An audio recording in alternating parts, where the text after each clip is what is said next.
In an era of science and enlightenment, magic has been totally debunked. But that makes it even more impressive when illusionists manage to astound us with sleight of hand and mentalism. From simple card tricks to full-scale Las Vegas magic shows, there are many tricks which have never been effectively explained. Today, we're counting down the 10 most impressive magic tricks ever performed. This is a multi-part magic trick that leaves viewers scratching their heads. Magician David Copperfield took a number of precautions to ensure the audience's doubts were assuaged. First, he brought a random contestant on stage. The contestant's father had written to Copperfield, stating that he had been a bad parent and wanted to make it up to his son by taking him to Hawaii. To fulfill this wish, Copperfield committed to taking the boy to Hawaii via teleportation live in front of the audience. To calm any skeptics, Copperfield kept a live feed of the beach in Hawaii on a jumbotron. On top of this, he threw balls into the audience at random to choose volunteers and had fans draw pictures and take photos, all of which he would take to Hawaii to prove the trick was not pre-filmed. Then Copperfield and the lucky contestant step onto a floating platform to prove there is no trapdoor. After a countdown, the pair disappear from sight, only to reappear on the beach with the drawings and Polaroids intact. After the reunion of the audience member with his father, Copperfield appears back in the audience on the other side of the stage. Then it starts raining in the theatre. While many theories have been introduced to explain the trick, none have been confirmed. Almost 20 years later, this magic trick remains a mystery.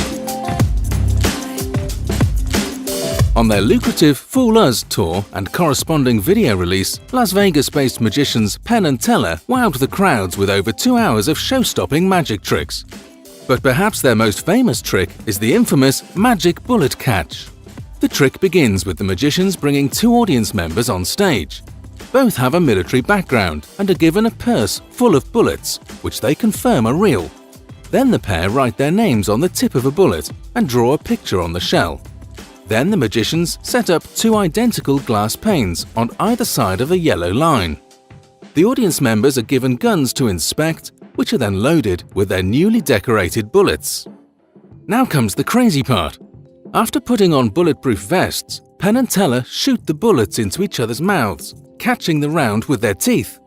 The audience members verified that the panes of glass were broken, thus proving that a shot was fired through them. Then they smell the bullet casing to prove it was recently fired, and finally, they verify the bullets themselves with the drawings and names. While Penn and Teller bring a new approach to this trick, variations have been in practice since at least the 1500s. Over the years, new magicians will accomplish the trick in new ways, but they never fail to impress the audience. The Indian rope trick rose in popularity in the 1890s as explorers told tales of East Indian men who could climb an unsupported rope into thin air. The trick usually goes through several predictable steps.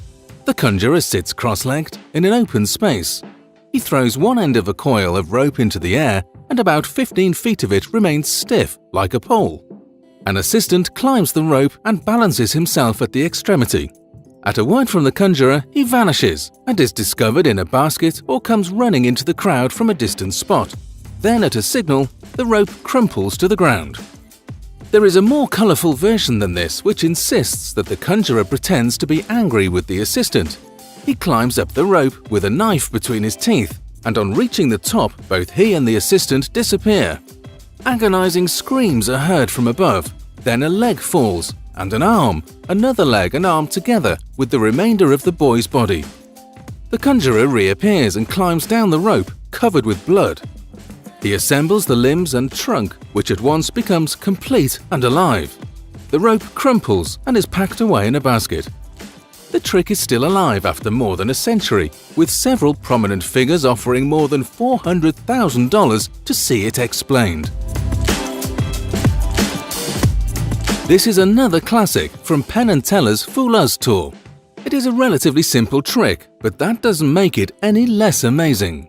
This illusion is performed exclusively by the often mute Teller.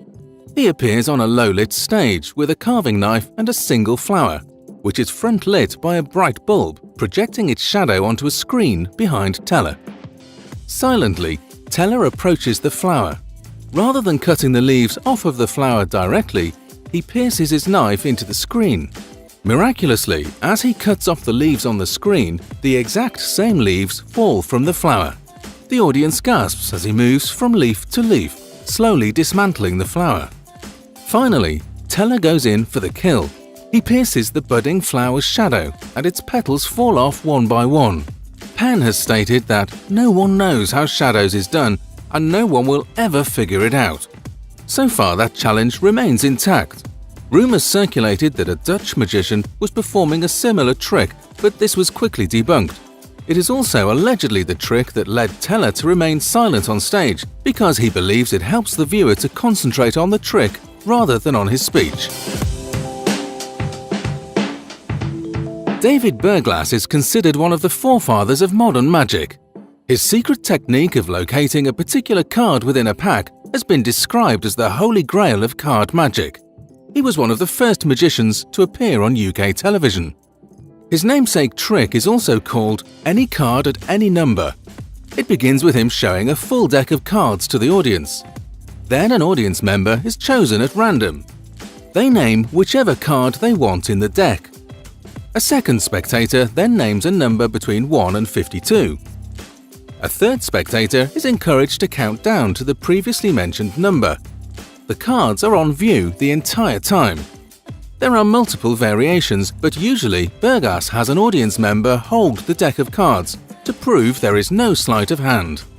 Invariably, however, after the third member counts down the number of cards, he pulls up the first audience member's card. Many have attempted to explain this trick away as simple card counting, but that doesn't account for the random variable of the audience member's guesses. Regardless of how it's pulled off, it has served as David Berglas' signature card trick.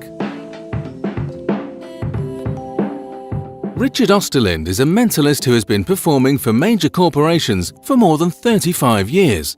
He has appeared at the Sheraton Great Wall in Beijing, the Hotel de Paris in Monte Carlo, the Casa de Campo in the Dominican Republic, and many other luxury resorts around the world. He is a speaker, author, teacher of magic and mentalism, and creator of many magic effects. He may not be a household name, but Richard is very well known with the mentalist and magician community.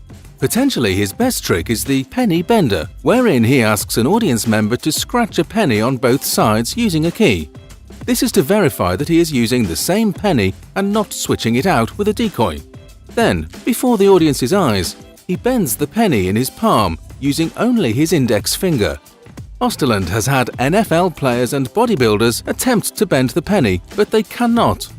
This trick, like many others, is still unexplained.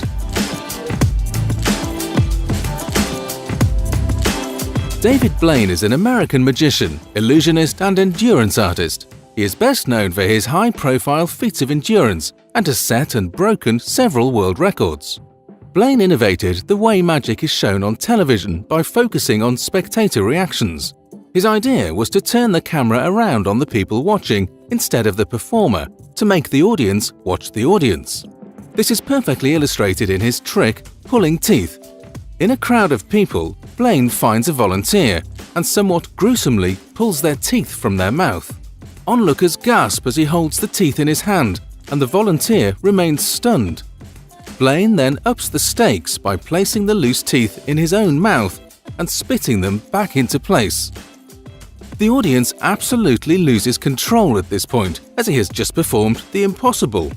Of course, some posit that the volunteer is actually a planted assistant, but that doesn't explain the mechanics of moving and replacing the teeth in their mouth. This deviates from Blaine's main attractions, which usually involve feats of dehydration, asphyxiation, or extreme cold. His pulling teeth trick is a good old-fashioned illusion. The Chop Cup routine brought much acclaim to British magician Paul Daniels in the early 80s. He was awarded the prestigious Magician of the Year award by the Hollywood Academy of Magical Arts in 1983. He also won the Golden Rose of Montreux in 1985. Daniels begins by picking a volunteer from the audience. The volunteer is asked to keep their eyes on a tiny white ball throughout the trick. Using an ordinary cup, Daniels launches into a rapid-fire routine wherein the ball appears beneath the cup, in Daniels' hand, and everywhere in between, seeming to break the laws of physics. He then plays the trick out in slow motion with the same results. The audience is impressed, but the biggest trick of all comes when Daniels replaces the ball with a lemon. Though the trick is relatively simple, it is buoyed by Daniels' showmanship. Clearly there is some sleight of hand involved, but most people are unable to guess how the trick is truly performed. We've already seen David Copperfield on the countdown, but given his impressive history, it was difficult to narrow his tricks down to just one. The most successful magician in history, Copperfield has racked up $1 billion in career earnings, busted 10 world records, and amassed a whole host of awards for his work as a theatrical entertainer. While floating unsupported and making the Statue of Liberty miraculously vanish were dazzling feats, there is one trick so endemic to Copperfield's legend that he legally purchased the rights to the illusion: the death saw. It was originally performed in his 1988 special, The Magic of David Copperfield, the Bermuda Triangle.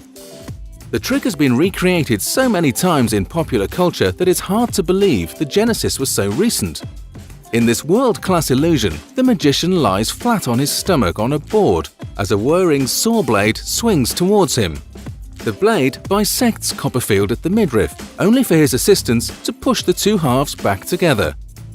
Copperfield then rises for his prestige, whole and unscathed. While it's been proven that Copperfield relies on an assistant to function as his lower half, the trick is still classic and has set the tone for much of modern magic. Liu Chen is a Taiwanese magician and is credited to be the only Taiwanese magician to perform in Hollywood's Magic Castle. He is commonly referred to as Taiwan's most renowned magician. Liu Chen first became interested in magic at the age of 7 when he was attracted by a magic shop while shopping with his aunt. He proceeded to enter and saw the shopkeeper make coins disappear, and when confronted, the shopkeeper pulled a lollipop from behind his ear. From then, he began working on his magic skills, and at the age of 12, he won Taiwan's Youth Magic Contest, which was judged by world-famous magician David Copperfield. In an interview, Liu Chen said that this win was profoundly meaningful for me. It encouraged me to carry on my magic show dream. It showed me that my efforts could eventually lead to success. Perhaps his most distinctive trick is called coins. Over the course of the stunt, Chen is able to make coins pass through objects, like a table, a volunteer's hand. Like many tricks, it's clear that Chen is using some kind of sleight of hand, but that doesn't make it any less impressive.